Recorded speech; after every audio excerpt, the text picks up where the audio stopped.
आपण शुणुचंती व्यासवाणी। जनगण मन अधिनायक जय हे भारत भाग्य विधाता। पंजाब सिंधु गुजरात मराठा द्राविड उत्कल बंग। विंध्य हिमाचल यमुना गंगा उच्छल जलधि तरंग। तब शुभ नामे जागे तब शुभ आशीष मागे। गाए तब जय गाथा जनगण मंगलदायक जय हे भारत भाग्य विधाता। जय हे जय हे जय हे जय जय जय जय हे।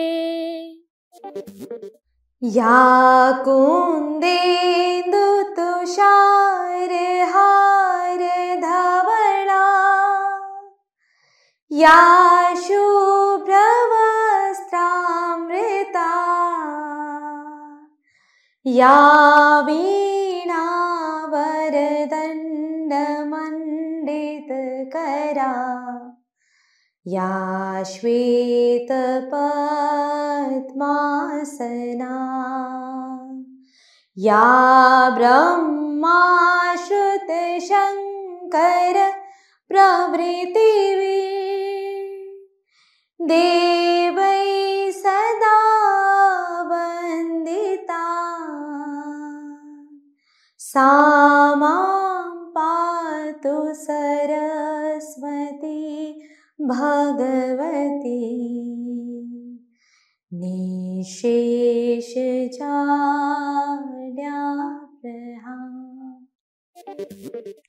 नमस्कार व्यासवाणी खबर सहित मु स्मृति रेखा। प्रथमे मुख्य खबर। आज सारा ओडिशा रे पवित्र सांब दशमी पालन कर फकीरमोहन विश्वविद्यालय भूतत्व विज्ञान विभाग पक्षर 2 दिनिया कर्मशाला अनुष्ठित। ओडिशार विकास रे सामिल हेबा लगी प्रवासी भारतीयों को आह्वान देले मुख्यमंत्री मोहन चरण माझी। प्रधानमंत्री नरेंद्र मोदी आज उत्सव को उद्घाटन करेंगे। श्रीक्षेत्र में श्रद्धालु को 100 टंकार अभड़ा जोगाई देबा नै श्रीमंदिर प्रशासन पक्षर निष्पत्ति निगला। उत्तर प्रदेश रे हेबाकु थिबा प्रसिद्ध महाकुंभ मेला पई ओडिशारू अयोध्या को स्वतंत्र बस सुविधा राज्य सरकार जोगाई देबे। आसंता फेब्रुआरी मासरू आयुष्मान भारत योजना लागू हेबा नै केंद्र और राज्य मध्य बुझामणा पत्र स्वाक्षरित। भारतर प्रथम अंतर्जातीय कंक्रीट भेलोड्रोम उद्घाटन कले केंद्र क्रीड़ा और युव व्यापार मंत्री डॉक्टर मनसुख मांडव्य। ब्रिक्स सम्मेलन में इंडोनेशिया को स्थायी सदस्य भाव घोषणा कला ब्राजिल। 19 वर्षर कम महिला दिनिकिया क्रिकेट रे ओडिशार हैट्रिक विजय। एवं आसंता सप्ताह पर्यंत राज्यर पाग सुखिला रहिबा नै आंचलिक पाणीपाग विज्ञान केन्द्रर पूर्वानुमान। एबे संपूर्ण खबर। ओडिया संस्कृति और परंपरा रे आज एक पवित्र दिन, कारण आज होछि पौष मास शुक्ल पक्ष दशमी तिथि। एही तिथि रे घरे घरे सांब दशमी पालन कराए। समस्तक घरे सूर्य देवता को अति निष्ठा और भक्तिर सह पूजा कराए। हिंदू शास्त्र और पुराण रे वर्णित अछि जे भगवान कृष्ण को पुत्र सांब अभिशप्त होई कुष्ठ रोग रे आक्रांत होइथिले। तत्कालीन उत्कलर चंद्रभागा बुड़ पकाइबा सह सूर्य देवता आराधना करिबा परे से कुष्ठ रोगरू आरोग्य होइथिले। सेही दिनटी थिला पौष मास शुक्ल पक्ष दशमी तिथि। परवर्ती समय एही तिथि को सांब दशमी पर्व भावे पालन करा जाउछि। सांब दशमी अवसर रे आज सकाळे चंद्रभागा तटरे बुड़ पकाई श्रद्धालु माने सूर्य देवता पूजार्चना करिसेंति। प्रति ओडिया घरे आज बेस आनंद उत्साहर सहित सांब दशमी पालन करा जाउछि। पिठा मिठा और स्वादिष्ट व्यंजन बा घंट तरकारी प्रस्तुत कर सूर्य देवता को अर्पण कर विधि रही। अन्य पक्षरे आज मां लक्ष्मीकर सबुठु प्रिय व्रत सुदशा व्रत पालन कर ओडिया घरर सधवा नारी माने अत्यंत शुद्धपूत भावे आज सुदशा व्रत पालन करुछंती। व्रतधारी माने सकाळु उठी स्नान परे मां लक्ष्मीकर पूजार्चना करिसेंती एवं विष्णुको पाटराणीको नाम धरी व्रतरे गंठी पकाई धारण करिसेंती। एही व्रत पालन द्वारा परिवारर सुख शांति बढ़े एवं समस्ते खुशी रे रहंती बोली विश्वास रही। फकीरमोहन विश्वविद्यालय कुलपति professor Santosh Kumar Tripathi अध्यक्षतार coastal dynamics भूविज्ञान ଅର୍ଥନୀତି ଏବଂ ପରିବେଶ ପ୍ରସଙ୍ଗ ଓ ବିଷୟବସ୍ତୁକୁ କେନ୍ଦ୍ର କରି ଏକ 2 ଦିନିଆ ଆନ୍ତର୍ଜାତିକ ସମ୍ମିଳନୀ ଛାତ୍ରଛାତ୍ରୀ ଶିକ୍ଷାବିତ୍ ବୈଜ୍ଞାନିକ ଏବଂ ଗବେଷକମାନଙ୍କ ଉଦ୍ଦେଶ୍ୟରେ ଉଦ୍ଘାଟିତ ହୋଇଯାଇଛି। ଏହି ସମ୍ମିଳନୀ ବିଶ୍ୱବିଦ୍ୟାଳୟର ଭୂତତ୍ତ୍ୱ ବିଜ୍ଞାନ ବିଭାଗ ଓ ଓଡ଼ିଶା ଜିଓ ସାଇଣ୍ଟିଷ୍ଟର ମିଳିତ ସହଯୋଗରେ ତଥା ବିଜ୍ଞାନ ଏବଂ ଇଞ୍ଜିନିୟରିଂ ରିସର୍ଚ୍ଚ ବୋର୍ଡ, ଓଡ଼ିଶା ସରକାରଙ୍କ ବିଜ୍ଞାନ ଏବଂ ପ୍ରଯୁକ୍ତିବିଦ୍ୟା ବିଭାଗ ଓ ସାମାଜିକ ସାଂସ୍କୃତିକ ବିକାଶ କେନ୍ଦ୍ର ଓଡ଼ିଶାର ସହାୟତାରେ ଆୟୋଜିତ ହୋଇଯାଇଛି। ଫକୀରମୋହନ ବିଶ୍ୱବିଦ୍ୟାଳୟର ପୂର୍ବତନ କୁଳପତି ପ୍ରଫେସର ମଧୁମିତା ଦାସ ମୁଖ୍ୟ ଅତିଥି ଭାବେ ଯୋଗଦେଇ ସମାବେଶକୁ ସମ୍ବୋଧିତ କରିଥିଲେ। ମାଲେସିଆର ଜିଓ ସାଇଣ୍ଟିଷ୍ଟ ଡକ୍ଟର ସତ୍ୟବ୍ରତ ନାୟକ ଏବଂ ଚେନ୍ନାଇ ସ୍ଥିତ ଆନ୍ନା ବିଶ୍ୱବିଦ୍ୟାଳୟର ପ୍ରାକ୍ତନ ପ୍ରଫେସର ଲକ୍ଷ୍ମଣ ଏଲାଙ୍ଗ ସମ୍ମାନିତ ଅତିଥି ଭାବେ ଯୋଗ ଦେଇଥିଲେ। ସ୍ନାତକୋତ୍ତର ପରିଷଦର ଅଧ୍ୟକ୍ଷ ପ୍ରଫେସର ଭାସ୍କର ବେହେରା ଏବଂ ପୂର୍ବତନ ଡେପୁଟି ଡାଇରେକ୍ଟର ଜେନେରାଲ ଏବଂ ଆଇଜିଓର ପ୍ରେସିଡେଣ୍ଟ ଜୟନ୍ତ କୁମାର ନନ୍ଦ ଉପସ୍ଥିତ ଥିଲେ। ସମ୍ମିଳନୀର ଆବାହକ ଭାବେ ଭୂତତ୍ତ୍ୱ ବିଜ୍ଞାନ ବିଭାଗ ମୁଖ୍ୟ associate professor doctor Rosalini Das, ପୂର୍ବତନ ଡେପୁଟି ଡାଇରେକ୍ଟର ଜେନେରାଲ ଆଇଜିଓ ଏବଂ ସଚିବ ଆଇଜିଓ ଡକ୍ଟର ମନୋରଞ୍ଜନ ମହାନ୍ତି ଏହି ସମ୍ମିଳନୀର ମୁଖ୍ୟ ଉଦ୍ଦେଶ୍ୟ ବିଷୟରେ ସୂଚନା ଦେଇଥିଲେ। ସହକାରୀ professor Arun Kumar Nayak, professor RN Huta, doctor Asim Amitabh Pradhan, doctor Pankajini Mohanty କାର୍ଯ୍ୟକ୍ରମର ସଂଯୋଜନା କରିଥିଲେ। ସମ୍ମିଳନୀର ସଂଗଠନ ସମ୍ପାଦକ ତଥା ଭୂବିଜ୍ଞାନ ବିଭାଗର ସହକାରୀ ପ୍ରଫେସର ଡକ୍ଟର ସ୍ମୃତିରେଖା ସାହୁ ଧନ୍ୟବାଦ ଦେଇଥିଲେ। ଗତକାଲିଠାରୁ ଭୁବନେଶ୍ୱରସ୍ଥିତ ଜନତା ମଇଦାନରେ ଆରମ୍ଭ ହୋଇଛି ପ୍ରବାସୀ ଭାରତୀୟ ସମ୍ମିଳନୀ। ଏହି କାର୍ଯ୍ୟକ୍ରମରେ ଓଡ଼ିଶାର ବିକାଶରେ ସାମିଲ ହେବା ଲାଗି ପ୍ରବାସୀ ଭାରତୀୟଙ୍କୁ ଆହ୍ୱାନ ଦେଇଛନ୍ତି ମୁଖ୍ୟମନ୍ତ୍ରୀ ମୋହନ ଚରଣ ମାଝୀ। ସେହି ପରିପ୍ରେକ୍ଷୀରେ ପ୍ରଧାନମନ୍ତ୍ରୀ ନରେନ୍ଦ୍ର ମୋଦି ଆଜି ଉତ୍ସବକୁ ଉଦ୍ଘାଟନ କରିବେ। ମହାପ୍ରଭୁ ଶ୍ରୀ ଜଗନ୍ନାଥଙ୍କୁ ଦର୍ଶନ କରିବାକୁ ଆସୁଥିବା ଶ୍ରଦ୍ଧାଳୁଙ୍କୁ ସୁଲଭ ମୂଲ୍ୟରେ ମହାପ୍ରସାଦ ମିଳିବ। ମାତ୍ର 100 ଟଙ୍କାରେ ଅବଢ଼ା ମିଳିବା ନେଇ ଶ୍ରୀ ଜଗନ୍ନାଥ ଚେତନା ଗବେଷଣା ପ୍ରତିଷ୍ଠାନ ପକ୍ଷରୁ ଅନୁଷ୍ଠିତ ଆନ୍ତର୍ଜାତିକ ଶ୍ରୀ ଜଗନ୍ନାଥ ଚେତନା ମହୋତ୍ସବର ଉଦ୍ଯାପନୀ ସମାରୋହରେ ମୁଖ୍ୟ ଅତିଥି ଭାବେ ଯୋଗଦେଇ ଆଇନ ମନ୍ତ୍ରୀ ପୃଥ୍ୱୀରାଜ ହରିଚନ୍ଦନ କହିଛନ୍ତି। ଏହାଦ୍ୱାରା ସମସ୍ତ ଭକ୍ତ ଉପକୃତ ହୋଇପାରିବେ ବୋଲି ମନ୍ତ୍ରୀ ଶ୍ରୀ ହରିଚନ୍ଦନ କହିଛନ୍ତି। ଜାନୁଆରୀ 13 ତାରିଖରୁ ଉତ୍ତରପ୍ରଦେଶର ପ୍ରୟାଗରାଜରେ ଆରମ୍ଭ ହେବାକୁ ଥିବା ମହାକୁମ୍ଭ ମେଳାରେ କୋଟି କୋଟି ଶ୍ରଦ୍ଧାଳୁ ଯୋଗଦେଇ ଗଙ୍ଗାରେ ବୁଡ଼ ପକାଇବାର ବିଧି ରହିଛି। ସେଥିପାଇଁ ପ୍ରଶାସନ ପକ୍ଷରୁ ବ୍ୟାପକ ବ୍ୟବସ୍ଥା କରାଯାଇଥିବା ବେଳେ ଏଥିରେ ସାମିଲ ହେବା ପାଇଁ ଓଡ଼ିଶାରୁ ଅଯୋଧ୍ୟାକୁ ସ୍ୱତନ୍ତ୍ର ବସ୍ ଗଡ଼ିବାର କାର୍ଯ୍ୟକ୍ରମ ରହିଛି। ଓଡ଼ିଶା ରାଜ୍ୟ ସଡ଼କ ପରିବହନ ପକ୍ଷରୁ ହାଇ ଏଣ୍ଡ ପ୍ରିମିୟମ ବସ୍ ସେବା ଆରମ୍ଭ ହେବ। ପୁରୀ, ସମ୍ବଲପୁର, ଭବାନୀପାଟଣା, ବ୍ରହ୍ମପୁରରୁ ଏହି ବସ୍ ଚଳାଚଳ କରାଯିବ। ସ୍ୱତନ୍ତ୍ର ବସ୍ ସେବା ଚଳିତ ମାସ 13 ତାରିଖରୁ ଫେବୃଆରୀ 26 ତାରିଖ ପର୍ଯ୍ୟନ୍ତ ଚାଲିବ।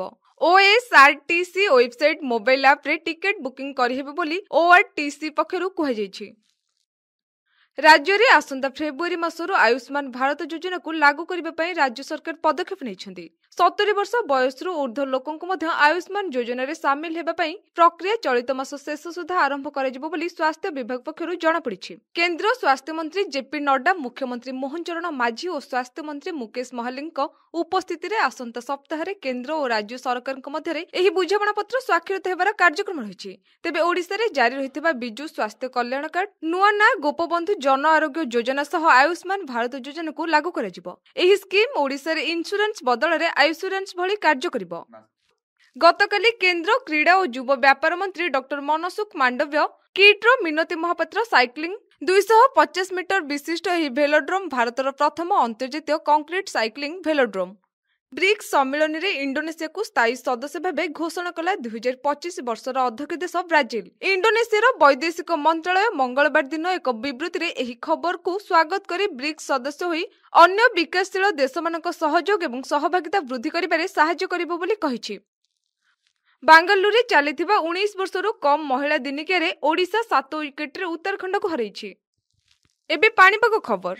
ଗତ 2 ଦିନ ହେଲା ରାତ୍ରି ତାପମାତ୍ରା ବଢ଼ିବାରେ ଲାଗିଛି। ଆସନ୍ତା 3 ଦିନ ପର୍ଯ୍ୟନ୍ତ ରାତ୍ରି ତାପମାତ୍ରାରେ ବିଶେଷ ପରିବର୍ତ୍ତନ ହେବାର ସମ୍ଭାବନା ନାହିଁ। ପରେ ପାରଦ 2 ରୁ 4 ଡିଗ୍ରୀ ପର୍ଯ୍ୟନ୍ତ ବଢ଼ିପାରେ ବୋଲି ଭୁବନେଶ୍ୱର ପାଣିପାଗ ବିଜ୍ଞାନ କେନ୍ଦ୍ର ପୂର୍ବାନୁମାନ କରିଛି। ସାଧାରଣତଃ ବର୍ତ୍ତମାନ ସମୟରେ କର୍କଟ ରୋଗ ପ୍ରାୟ ସମସ୍ତଙ୍କ ନିକଟରେ ଦେଖାଯାଉଛି। ଯୁବବର୍ଗଠାରୁ ଆରମ୍ଭ କରି ବୟସ୍କ ବୃଦ୍ଧ ପର୍ଯ୍ୟନ୍ତ ସମସ୍ତେ କର୍କଟ ରୋଗରେ ପୀଡ଼ିତ ହେଉଛନ୍ତି। ଏହା ମଧ୍ୟରେ ମୁଖଗହ୍ୱର କର୍କଟ ଅନ୍ୟତମ। କର୍କଟ ରୋଗ ସାଧାରଣତଃ ନିକୋଟିନ୍ ଜାତୀୟ ସାମଗ୍ରୀ ବ୍ୟବହାର ଦ୍ୱାରା ହୋଇଥାଏ। ବର୍ତ୍ତମାନ ସମୟରେ ସମସ୍ତେ ଗୁଟୁଖା, ତମାଖୁ, ପାନ ମସଲା, ସିଗାରେଟ୍ ଆଦି ବ୍ୟବହାର କରୁଛନ୍ତି, ଯେଉଁଥିରେ ନିକୋଟିନ୍ ନାମକ ଏକ ରାସାୟନିକ ପଦାର୍ଥ ରହିଛି, ଯାହା ମୁଖଗହ୍ୱର କର୍କଟ ରୋଗର ମୁଖ୍ୟ କାରଣ। କର୍କଟ ଏକ ଗମ୍ଭୀର ରୋଗ ଅଟେ। ଶରୀରର କୋଷିକା ବୃଦ୍ଧି ପାଇଥାଏ ଏବଂ ପରବର୍ତ୍ତୀ ସମୟରେ ଏହା କ୍ୟାନ୍ସରର ରୂପ ନେଇଥାଏ। କ୍ୟାନ୍ସର ସେଲ୍ ଶରୀରର ବିଭିନ୍ନ ଅଙ୍ଗରୁ ଶୀଘ୍ର ବ୍ୟାପି ଯାଇଥାଏ। ବ୍ରେନ୍, କିଡ୍ନି ଏବଂ ଲିଭରର ଅନ୍ୟ ଅଂଶକୁ ବ୍ୟାପି ଯାଇଥାଏ। କ୍ୟାନ୍ସରର କିଛି ନିର୍ଦ୍ଦିଷ୍ଟ ଲକ୍ଷଣ ନଥାଏ, କିନ୍ତୁ ଦୀର୍ଘ ସମୟ ପର୍ଯ୍ୟନ୍ତ କାଶ ଲାଗି ରହିବା, କାଶରେ ରକ୍ତ ପଡ଼ିବା, ଅଧିକ ଝାଳ ବାହାରିବା, ଶରୀରରେ ଧଳା ଚିହ୍ନ ଦେଖାଯିବା, ତ୍ୱଚାର ରଙ୍ଗରେ ପରିବର୍ତ୍ତନ ଦେଖାଗଲେ ଅବହେଳା ନ କରି ଡାକ୍ତରଙ୍କ ପରାମର୍ଶ ନେବା ଆବଶ୍ୟକ ବୋଲି କୁହାଯାଇଛି। ଏବେ ବି ଅନେକଙ୍କର ଧାରଣା ପାନ ଗୁଟୁକା ଖାଇଲେ କିଛି ହୁଏ ନାହିଁ। ସ୍ୱାସ୍ଥ୍ୟ ବିଶେଷଜ୍ଞମାନଙ୍କ ମତରେ ମୁଖଗହ୍ୱର କର୍କଟର ମୁଖ୍ୟ କାରଣ ହେଉଛି ଗୁଟୁକା, ଖଇନି ଏବଂ ଗୁଡ଼ାଖୁ। ବିଡ଼ି, ସିଗାରେଟ୍, ଗଞ୍ଜେଇ ସେବନ ଦ୍ୱାରା ଗଳା କର୍କଟ ଏବଂ ଫୁସ୍ଫୁସ୍ କର୍କଟରେ ପଡ଼ିବାର ଆଶଙ୍କା ଅଧିକ। ତମାଖୁ ଖାଇଲେ ଉଚ୍ଚ ରକ୍ତଚାପ ଏବଂ ହୃତ୍ପିଣ୍ଡଜନିତ ରୋଗ ହୁଏ। ଦୀର୍ଘ ଦିନ ଧରି ତମାଖୁ ସେବନ କଲେ ଅସ୍ତବ୍ୟସ୍ତ ଲାଗେ, ଚିଡ଼ିଚିଡ଼ା, ଛାନିଆ ଲାଗେ, ମନରେ ବିତୃଷ୍ଣା ଭାବ ସୃଷ୍ଟି ହୁଏ, କୌଣସି କାମରେ ମନ ଲାଗେ ନାହିଁ। ଏକ ଗବେଷଣାରୁ ଜଣାପଡ଼ିଛି ଯେ 25% କର୍କଟ ମୃତ୍ୟୁ କେବଳ ତମାଖୁ ଖାଇବା ଦ୍ୱାରା ହୋଇଥାଏ। ଏଥିପ୍ରତି ସତର୍କ ରୁହନ୍ତୁ।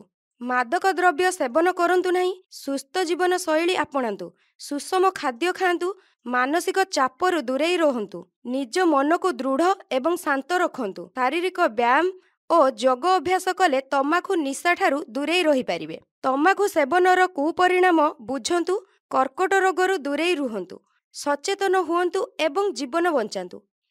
ଆଜିର ଖବରକୁ ଏଇଠି ରଖୁଛି। ନମସ୍କାର।